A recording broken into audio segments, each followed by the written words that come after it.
شهر رمضان الذي أنزل فيه القرآن هدى للناس وبينات من الهدى والفرقان.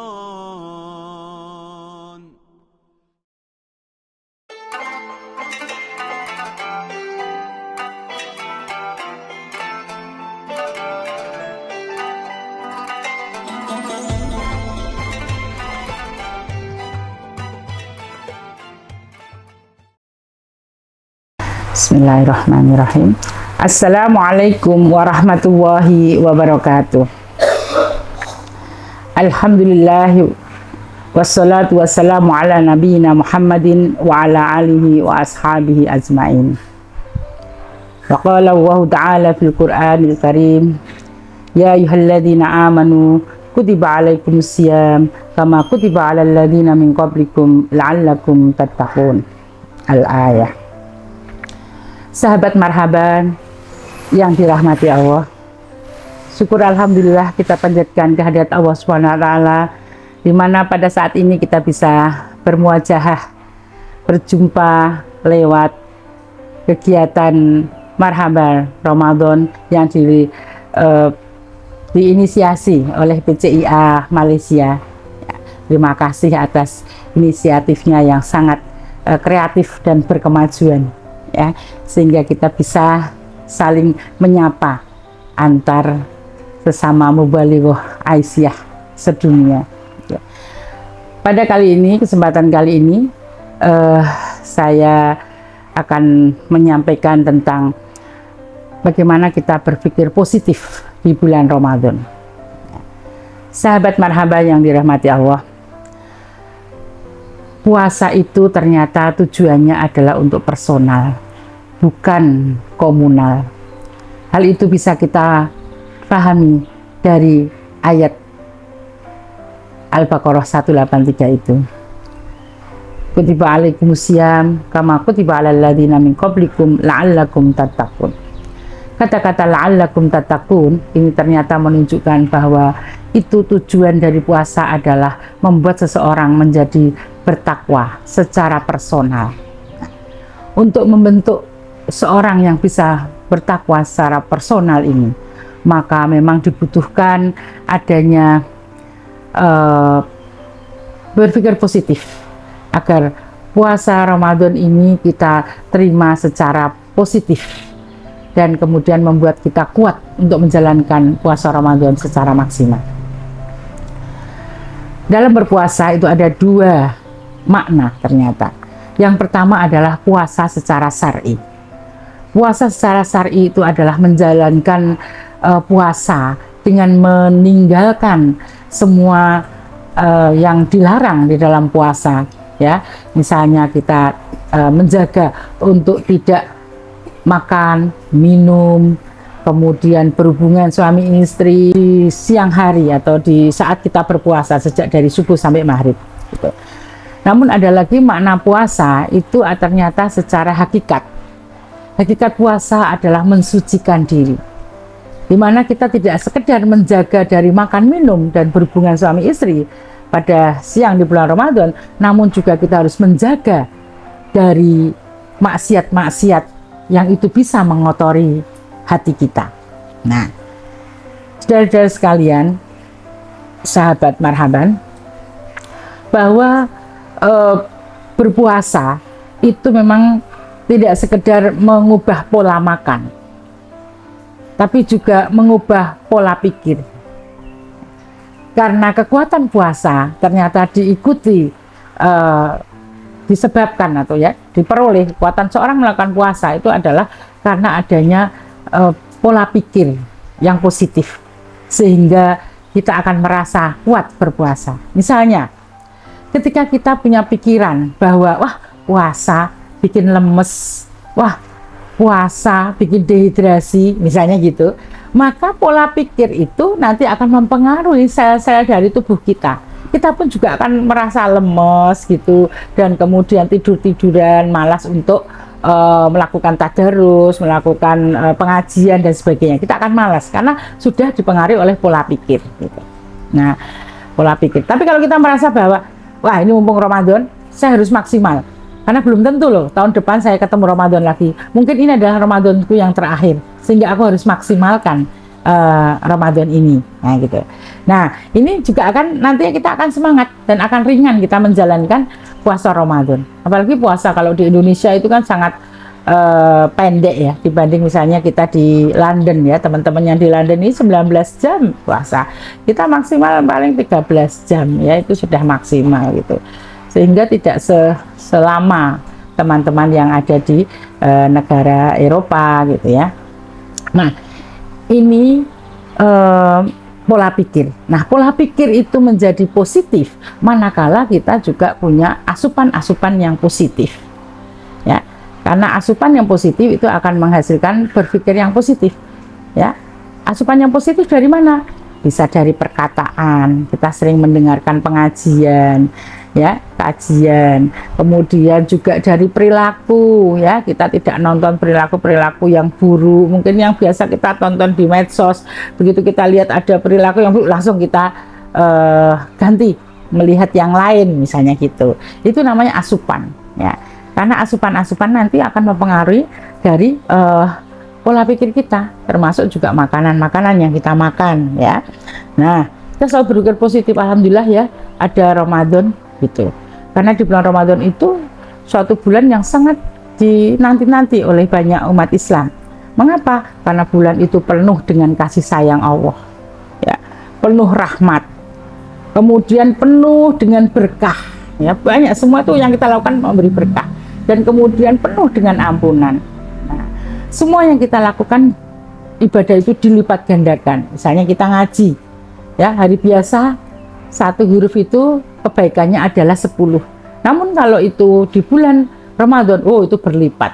Apalagi kalau kita syukur-syukur bisa khatam, syukur-syukur bisa tahu artinya, misalnya gitu ya. Nah ini adalah namanya asupan-asupan yang harus kita lakukan ya, berlipat ganda pahala, kemudian ampunan Allah. Jadi ketika kita memperbanyak Allahumma innaka afuwun tuhibbul afwa fa'fu anni ya, kita mohon ampun sama Allah, itu akan dikabulkan, kita akan diampuni dosa-dosa kita selama ini. Kemudian apalagi kalau kita bisa apa tadi ya, minta ampun, kemudian juga kita bisa banyak sedekah gitu ya, kemudian perilaku-perilaku baik lain yang bisa kita lakukan di bulan suci Ramadan ini ya. Misalnya sholat biasa dulu pahalanya sendirian 1, berjamaah 27, nanti kalau 7 derajat ya, tapi kalau nanti kita bulan Ramadan itu berlipat, maka jangan sampai kita di bulan Ramadan itu kita tidak melakukan tadi yang sunnah-sunnah. Dan biasanya kita berat ya melakukan rawatib gitu, tapi kalau bulan Ramadan itu akan terasa ringan kita menjalankan sholat-sholat sunnah itu, ba'diyah, qobliyah ya di setelah sholat ini, kemudian juga sholat tarawih itu, sholat duha gitu ya, itu akan ringan kita kerjakan dan berpahala yang sangat tinggi. Nah ini ternyata juga oleh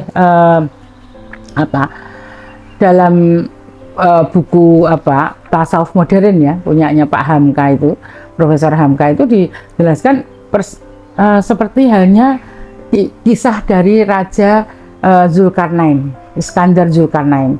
Dia itu mau memberangkatkan 3 pasukan yang berangkatnya malam gitu. Kemudian si raja itu mengatakan kepada 3 pasukan itu, wahai tadi ya tentara-tentaraku, nanti kamu akan melewati sebuah sungai. Nah ambillah dari apa saja yang kamu injak di sungai itu sebagai bekal kamu dalam berjuang gitu kan. Nah ternyata ketiga pasukan itu melaksanakannya berbeda-beda.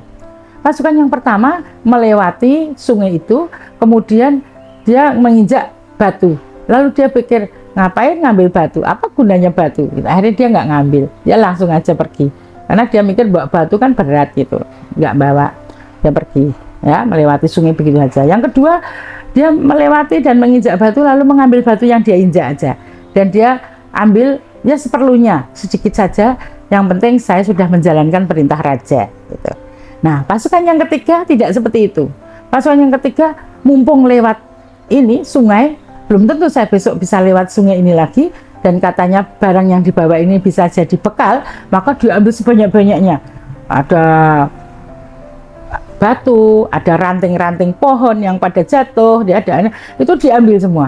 Nah, besoknya lagi sudah sampai ke daratan, ditemui oleh si Raja Iskandar Zulkarnain, menanyakan, wahai pasukanku, apa yang sudah kamu ambil dari sungai? Ternyata berbeda-beda. Itu dibuka, ternyata itu menjadi emas dan berlian, gitu ya. Pokoknya jadi mengkilat dan itu harganya mahal. Nah, terjadi perbedaan. Yang pasukan pertama tadi yang nggak ngambil, dia menjadi sedih, kecewa. Wah, nggak tahu aku kalau akhirnya jadi emas seperti ini, gitu. Aku malah nggak punya bekal karena nggak bawa. Yang kedua mengatakan, ya aku alhamdulillah bawa, ngambil, tapi sedikit. Kalau tahu itu kan jadi emas, saya akan ambil banyak, gitu. Yang ketiga, mensyukuri, alhamdulillah saya mengikuti perintah raja dan ternyata hasilnya luar biasa. Nah, ini sama dengan, ya, perumpamaan ini sama dengan kita melewati Ramadan. Kita melewati Ramadan ini ya seperti melewati sungai tadi. Ada yang nggak peduli, ya, makan suruh bangun sahur aja, dia ngapain sahur, malam-malam sahur, itu males gitu, akhirnya gitu. Dia nggak tahu dia bahwa sahur itu banyak berkahnya, ya dah itu. Kemudian ada juga orang yang ya puasa, dia meninggalkan makan, minum, berhubungan suami istri gitu, tapi dia tidak meninggalkan kata-kata kotor, jorok, kemudian berbantah-bantahan gitu ya, dan melukai hati orang lain. Dia nggak tinggalkan itu perilaku-perilaku seperti itu ya, dia masih berantem, masih itu. Nah, itu yang kedua tipe. Yang ketiga tipenya ada orang yang memang bersungguh-sungguh mau Ramadan, dia persiapkan mau Ramadan, dia siapkan peralatan Ramadan yang dibutuhkan apa, dia siapkan dana juga untuk keperluan di Ramadan itu, untuk ngasih takjil, untuk sedekah, untuk ini semua disiapkan. Kemudian di saat Ramadan begitu mulai gitu ya, besok Senin kita mulai Ramadan, langsung dia itu baca Qurannya mulai ya, dari Al-Fatihah mulai target khatamin Quran ya.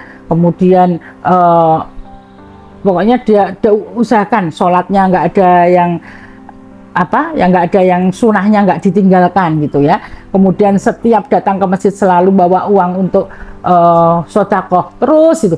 Dia kunci itu mulut dan matanya dari melihat yang tidak baik. Jadi misalnya HP pun ya, HP dibuka gambarnya orang itu ya, nggak pakai ini. Nah itu juga dia jauhi. Di TV juga ada gosip, dia jauhi, dia matiin. Jadi dia menjaga matanya selama Ramadan itu dari maksiat, menjaga mulutnya juga dari maksiat. Nah, inilah orang yang nantinya ya setelah selesai Ramadan dia akan bahagia karena dia sudah mengumpulkan banyak pahala mumpung di bulan Ramadan dan diampuni dosa-dosanya. Apalagi nanti dia tambah dengan 6 hari di bulan Syawal gitu ya. Wah, ini luar biasa. Kalau saat itu kemudian dia meninggal, maka hisabnya akan ringan karena sudah dibersihkan di bulan Ramadan. Nah, mudah-mudahan kita masuk kategori ini, orang puasa yang sampai mensucikan diri, tidak sekedar meninggalkan makan dan minum ya. Sebagaimana hadis Rasulullah ya, kam min shaimin laisa lahul ju laisa lahul jaza ilal ju wal atos ya. Berapa banyak orang Islam yang berpuasa tapi dia tidak mendapatkan apa-apa selain dahaga dan juga lapar. Hanya itu yang dia dapatkan ya. Karena itu mari sahabat marhaban, masih di awal-awal Ramadan seperti ini, yuk kita perbaiki Ramadan kita maksimalkan Ramadan kita sehingga kita bisa masuk kategori orang-orang yang diampuni Allah dan termasuk orang-orang yang bertakwa ya. Kurang lebih itu saja yang dapat saya sampaikan. Billahi sabilil haq, fastabiqul khairat. Wassalamualaikum warahmatullahi wabarakatuh.